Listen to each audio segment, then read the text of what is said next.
Hey guys, welcome to another Double Tap on YouTube. I'm Stephen Scott. And I'm Shaun Priest. Hello. Let's talk Samsung, Shaun, because they have brought out a slew of devices. There's that word again, slew. When I think of Samsung, I don't think of slew. I think of sexy hardware. They make gorgeous hardware. Yeah, they really do. And a number of devices to talk about today. We're going to kick off and talk about the Samsung Galaxy Ring, but we're also going to talk about the new Fold and the new Flip device and the new watches as well. Even earbuds, which is another thing they've come up with. It does seem that there's a lot of, how can I put this, copycatting going on between them and perhaps another company of the fruit-based variety. I think healthy competition is good, but... That's a strong accusation. You could argue it goes both ways, but okay. Oh, yes, it really does. Yeah, trust me on that. There's a lot of... and it's funny, isn't it? Because, as an Apple fanboy, you might go, oh, Samsung are just stealing all our ideas. And then, if you're a Samsung fanboy or fangirl, you're like, Apple keeps stealing all our ideas. So really, basically, there's just a lot of that going on both sides. There are only 7 great ideas in the world. They've all been done. Hence why we're doing this. Anyway, let's look at the Samsung Galaxy Ring to start with. This is a really nice design of a device. I mean, it is a ring that you would wear like any other, but it's a smart ring. Shaun, what is smart about the Samsung Smart Ring? Oh, well, everything, apparently. Let's move away. We'll come back to the engineering. But right now, it's a health tracking device, like most wearables are. If you think of a smartwatch, its most common use is for health tracking. And the Samsung Smart Ring is exactly that, packed full of sensors to monitor your health and fitness. Yeah, that is it in a nutshell. A 7-day battery life is what they're touting as well. That's actually quite interesting because this is not something you'd want to be taking off all the time. The whole point of here, as you say, is about health tracking. And, I don't know about you, I don't like sleeping with a watch on all the time. So the idea of wearing a watch to bed every night, and then obviously it's got to charge at some point. So you are taking it off, for example, when you're at work or you're sitting at your desk or during the course of a day. So, it's not really getting the chance to monitor in the way that, this ring can. With 7-day battery life, of course, you're going to have to take it off and charge it. But it's not going to be like it's going to be on the charge for the next 7 days, right? It'll be an overnight charge and it'll be fine again. I mean, my smartwatch spends most of its life not on my wrist, but on the charger. Not because it needs charging. It's just that I put it on there when I have a shower or get up and go to bed at night, and then I just forget to put it on. So it's so funny how we've been trained to accept that as okay, that a smartwatch needs charging, at the end of the day. Whereas before, we never would have accepted that, but now we do. And I think this is a really, I've talked about the engineering before, the ability to get 7 days, if it delivers that, of course, we're taking Samsung's word on that, but to deliver 7 days of battery life, I think that is really, really groundbreaking for a fitness tracker. It's a great idea. Yeah, absolutely. Well, we're going to, over the course of this episode, hear from Patrick O'Rourke from Pocket Lint. He is their head of devices and reviewing all these cool devices that come out. He gets to go to all these great events, and I got a chance to catch up with them last week, just after the event, as he got hands-on with a lot of this. Let's kick off with his comment on the Samsung Galaxy Ring and how he feels it is going to integrate into this new world of wearables we're seeing. I have never used a smart ring, to be totally honest with you. The amount of exercise and activity tracking that I need, which is play hockey every once in a while, and I ride my bike every couple of days. I always get away with that on the Apple Watch or the Pixel Watch, or I used to use Fitbit devices. I like the utility and the concept of using a ring, because it would be kind of nice to just slide that on your finger and get the same tracking features as a watch, or at least some of those key tracking features. I don't know. I'm kind of on the fence about it. I question if it's one of those devices that needs to exist, right? We have these watches that already do all of these things. Do we really need a ring that also does it? And are there customers out there that want it? I know that Oura Ring kind of exists as this niche product, but Samsung wants this to be mainstream in the same way that smartwatches are to some extent, at least. And I just don't know if there's a demand for it or the interest from consumers. And that's the key question, Shaun, really. Who is going to buy into this? This is one product where we don't really think about accessibility in the traditional way because this is not an input device. We don't have to communicate with it. It communicates with our devices. So it would be a Samsung phone in this case. I would guess it'll work with other Android phones as well. So, that is a great question Patrick asks. Who is going to actually go out and buy this when there are so many other tools in the market that basically do the same thing? Well, it's all about the functionality, right? If it does what it says it can do, then to me, a ring actually seems like a great form factor for a fitness tracker. As I mentioned before, a smartwatch, because of the battery life limitation with it, I find that I don't use it as often or wear it as often as I should do. A ring you put on, forget about. Charging it once every, even if the battery life is overrated, let's say charging it every 4 days, every 5 days, still fantastic. I think you're far more likely to use something like that than anything else. It all depends on how accurate the sensors are, what sort of things it's monitoring.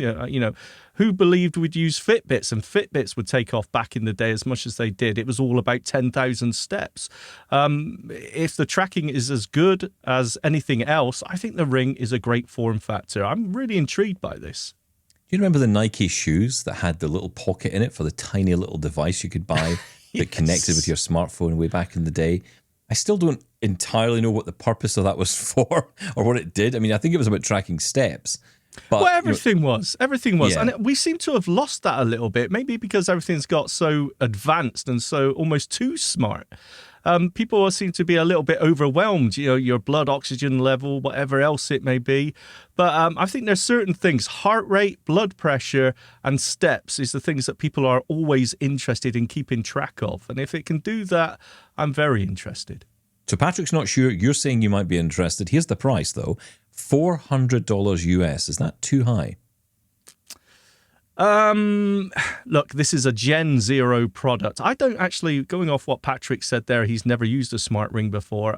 I've never really seen any before, not on a mainstream stage anyway. I don't know how the demand for this, but I actually think that's a reasonable price. Again, I'm geeking out a little bit. I think the technical side of it is absolutely amazing. Packing sensors and that battery life into the size of a ring still blows me away. So I can understand how there's a bit of a premium on this, but not a bad price, I don't think. I think the other ring that was out and has been out for a little while is the Aura ring. That's the one I keep hearing about. As he mentioned, yeah, that's right. Yeah, but I never got hands on or hands in with that, so Yes. I don't know. But it's very. I'm not even sure the technology was available to make it in that form factor yet. Do you know what I mean? At the time, so I think this is very much cutting edge.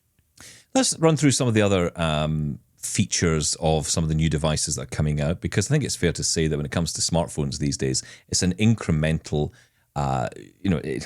it's not revolution, it's evolution every single time with a smartphone these days. Everything is incremental in terms of improvement. So, if someone has got, for example, the Z Fold 5 today or the Z Flip 5, you're probably not going to rush out and buy the new Z Flip 6 or Fold 6, although I do hear some pretty compelling arguments from the trade-in department at Samsung. So maybe there's an argument that some people might want to trade in an older device and get this newer one. But, ultimately the form factor just a little bit different in terms of the Fold. Seems to be a little bit thinner. Of course, they're always going to be improving that hinge that is on both devices that essentially allows it to fold. That's always the big concern, I think, and has been the concern for a long time with these devices. Can these hinges hold up to daily use? Can they hold up to being knocked around as phones do? I have to be honest, from a blind perspective, people ask me about these devices, and my answer is always, the Flip does sound kind of cool because I like the fact to fold up a phone and put it away, and the thinner that gets, the better it's going to get. It does offer a more portable solution. The outside screen, of course, is accessible with TalkBack as well, so I can still use that outside display to get notifications and information and time without having to open up the whole phone to do that, which cuts down on the amount of verbosity that I have to deal with. But the actual Fold itself, I'm struggling to make an argument. What about you? Oh, I think you're right, and I think the general public are exactly the same. What do I need this for? It's all about screen real estate, being able to fit basically a tablet-sized device into your pocket, right? And I get the interest in it, but over anything more than content consumption, watching Netflix big screen, or maybe web browsing, I suppose would be the other area. What use case is that? I mean, they keep going on about, the ability to have one app on one side and another one on the other. People don't seem to actually, in real life, use their phones like that. So, I mean, again, nerding out a little bit, absolutely amazing technology. The screen has improved, as in less likely to get that feeling of being like cellophane or, that crease down the middle. Apparently, they've really improved the screen texture, which is going to be cool. But yeah, I still think this is a technology, a really cool technology, just looking for a problem to solve. I'm not entirely sure. But then, coming from our point of view as blind and visually impaired people, low vision may have a use for this. A bigger screen with magnification could make all the difference. Magnification on the Fold would probably be pretty amazing, actually. Yeah. And the ability, I mean, Samsung has always had excellent phone screens. So, I would definitely see the value for low vision, but for blind people, maybe not so much for the Fold. Let's see what Patrick O'Rourke thinks. And of course, he's talking from the mainstream perspective, but I think it's important we get all views here on Double Tap. So, let's see what Patrick O'Rourke from Pocket Lint said when I asked him about both those devices, both the Fold and the Flip new generations. I played around with the Flip 5. I thought it felt like a really cool device. But across both of them, I think the biggest takeaway that I had is they feel like it's like an act of refinement on Samsung's part. These devices aren't wholly different than the previous ones. They're still adopting the same form factor, but they have these like really nice squared off edges. And I think I mentioned it in my Pocket Lint hands-on, just like it feels like the first time that like if I was going out and I wanted to jump from iOS to Android full time and I was going to buy a new device, I might actually consider one of these, because there's no compromises anymore. It's not like you're getting a worse camera to have a cool foldable phone, or you're like getting a crappy screen. Like that's not a thing that you need to worry about anymore. You're getting a device that's just as good as the latest iPhone or the latest like Galaxy Ultra or whatever. For the most part, there are some differences, but it also folds, which is cool. The Fold is like, it has a practical purpose to it, where it's kind of like a tablet that you can slide in your pocket, but it feels too thick. Like it's always felt like two phones stacked on top of each other. It still feels like that, obviously, but it's thinner now. It's thinner than like even the Fold 5. It's way thinner than like the first gen one that I tried out. So that was like my one cool factor, where like, okay, I could see myself using this.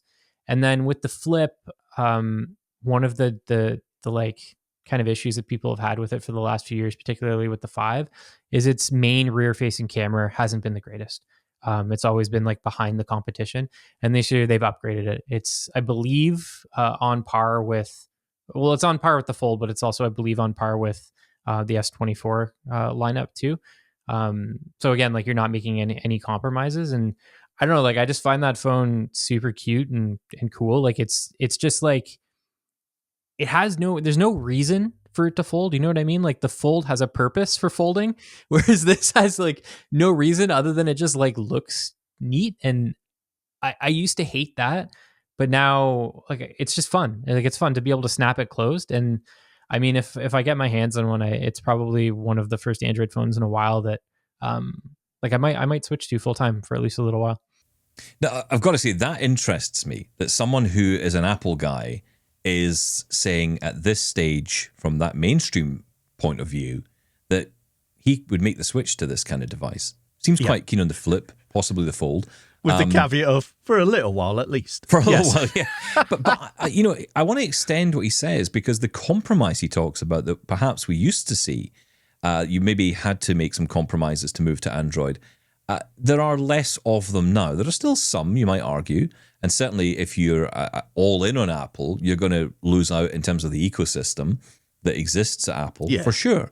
But if you're a Windows user, and I'm kind of moving back into that Windows world a little bit, I'm thinking, well, the phone is irrelevant then, because ultimately they don't connect as well. Both phones can connect into the Windows world, but not in the same way as you can in an ecosystem like Apple has. So I can kind of see the value there, and I think you have far less compromise now in terms of accessibility, because TalkBack from a screen reader perspective is on par now with VoiceOver, and there are tons of other accessibility functionality. And as we mentioned with earlier with the Fold and the low vision potential, I think this is a great phone for people who are low vision. So yeah, the compromises are less on all counts, I think. No, I totally agree. And look, again, this is the 6th generation, right? And Patrick mentioned there the thickness of the first one. You mentioned the hinge and the problems they had with the engineering of the hinge on the first gen Fold. I mean, with dust getting into it and just, they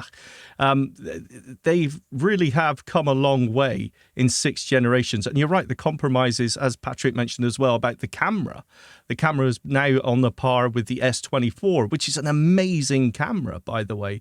So there's far less penalties, if you like, for being an early adopter now. This technology has matured. So yeah, I think you're right. It's going to be far more interest, but still, you're paying a premium price for this technology. And if you listen to how Patrick phrased it, then this, it folds, and that's kind of cool. Like he was asking a question: is that cool? Is it cool? Why does it fold? Yeah, yes, it's a real cool technology, but what am I actually going to use it for? I can almost see the justification for both devices folding, because one turns into a tablet and the other one makes it even more portable. So I can see the justification behind it. But I think it comes back to your earlier point about how people use their devices. Yes. I don't know if that's necessarily how people want to use their devices. It's not how we are kind of conditioned to use our devices. Oh, let's be honest. The flip phone is all about nostalgia, isn't it? I mean, everyone loves that, being able to hang up by clicking it shut or slamming it shut. Yeah. I think it's more nostalgia about that, and the folding screen just gives you the real estate that you expect nowadays from a smartphone. So I get it, but I'm still not convinced, I'll be honest.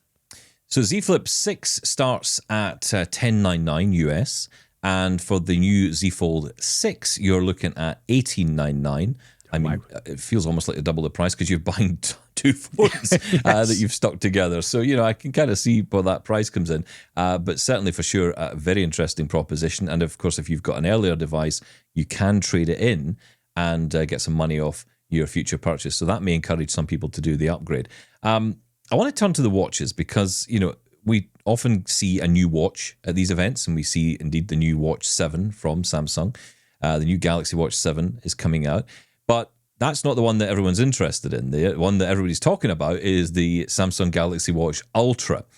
Let's dive into what Patrick has to say about the new watch lineup. Samsung has this kind of history of copying, I guess, what Apple's doing to some extent. We've seen it over and over the course of several years. And I mean, they both copy each other, to be fair. Like you'll see Apple start copying certain things that Samsung's doing too. And I think in this case, Samsung just really wanted to fill that exercise kind of rugged niche. I don't know if they really needed to, because I kind of question how well the Galaxy Watch line does in general. But I mean, I played around with it. It feels really nice. I like the Apple Watch Ultra. I never thought that I would. I appreciate the additional battery life. I like the programmable action button. Samsung has its own take on that button too with this wearable. So I mean, I think it's just something that they feel that there's this market for it, and they want to offer it within their ecosystem. Samsung's all about its ecosystem and making sure that it kind of fills every lifestyle niche. And I think this is just another example of the company doing that. Yeah, that ecosystem. I have many questions about this ecosystem. But we're talking about it, of course, on the show as well. What does that ecosystem mean? But anyway, that aside, the watch, I mean, it does feel in some ways like a carbon copy of the Apple Watch Ultra. Samsung borrowing from Apple borrowed from Samsung. It's the way that all these companies do tend to follow each other. No doubt in that at all. No. But, is this something that would be appealing? Look, I have to put it out there. I have tried so many of these different watches to my own cost, mentally and emotionally, as well as financially. Yes. And I've not been impressed by any of them so far. And I'm talking about it again from that perspective of a blind user who's turning on TalkBack on a device like this, running Android OS, Wear OS, and not getting a great experience. Now, we had Carrie Morales on recently. She was talking to us here on YouTube about that.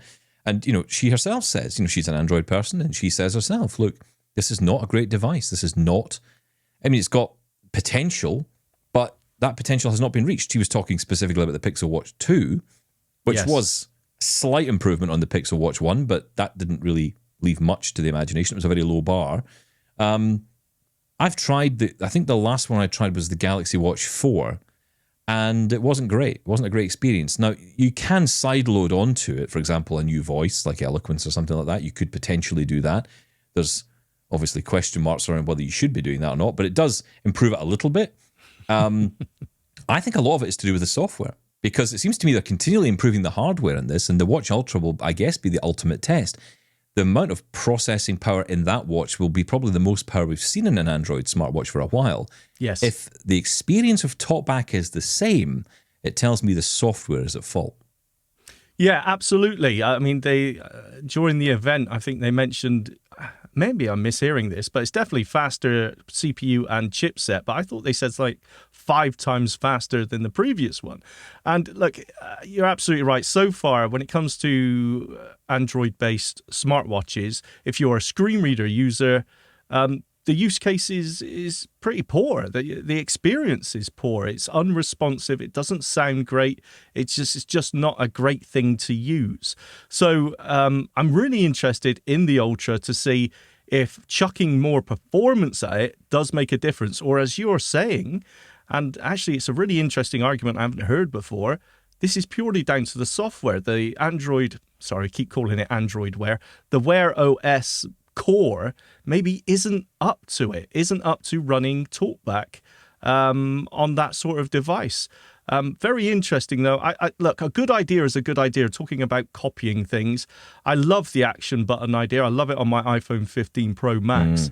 Yep. It's really good. So I really like the idea of a action button on a smartwatch. Especially if it's customizable, right? If you can use it for different things. Yeah, it's just so handy. You can set it to do pretty much anything. So, yeah, if you're into a smartwatch and you're locked into the Android system, fantastic. But the big problem we have, if you're a TalkBack user, is it actually usable? We still don't know yet until we get hands-on with this. I've got to get hands-on with it. So Samsung, please do send me one. I'm not buying another one. I'm sorry. I'm just not spending any more money to test these things out to realize that they're not up to standard. I want to know if this is any good. And the Ultra Watch from Samsung gives me a little bit of hope.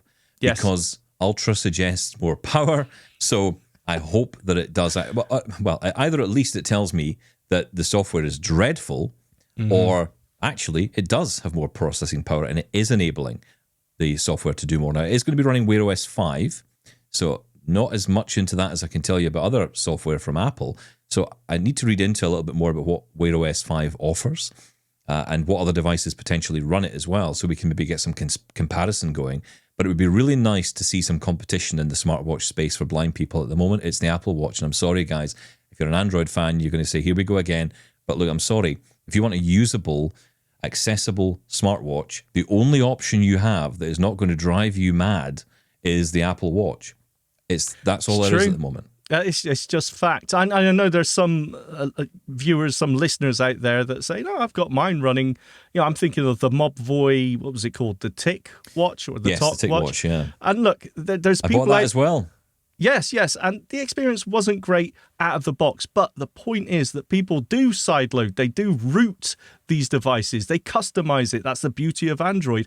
And they make it work. But if I buy a car that doesn't have a very powerful engine, you were going to go here. Yes. I absolutely can rip that engine out potentially and put a new engine in it, right? And make it faster, make it scream like a Mustang. That would be wonderful. But I shouldn't have to do that, and most people aren't going to do that, and most people shouldn't need to do that. It should come with the power in it. We don't have this discussion with smartphones anymore. We've moved past all that. Yes. We need that same technology in our smartwatches to give us the same experience, and the software needs to be better written if it isn't. So these are issues we need to resolve. So in terms of watches, Watch 7 is coming out. $279 is the starting price there. For the Watch Ultra, the Samsung Watch Ultra, that's coming in at $649. Various colors. It's got a titanium body. Got going to be much more rugged, much larger screen as well, potentially. And again, I go back to this point about low vision. There could be some real low vision benefits here as well. And we're perhaps not the people to talk about that because it's not something we can use. No. So we don't talk about that perspective. But if you do use it as a low vision device, let us know how you use it and what your hopes are for this. You can comment below, of course, get in touch with us. We'll give you all the details at the end. But, ultimately the question is, is any of this worth the upgrade? And that is the final question I put to Patrick O'Rourke. Is it time for people to upgrade or should they wait?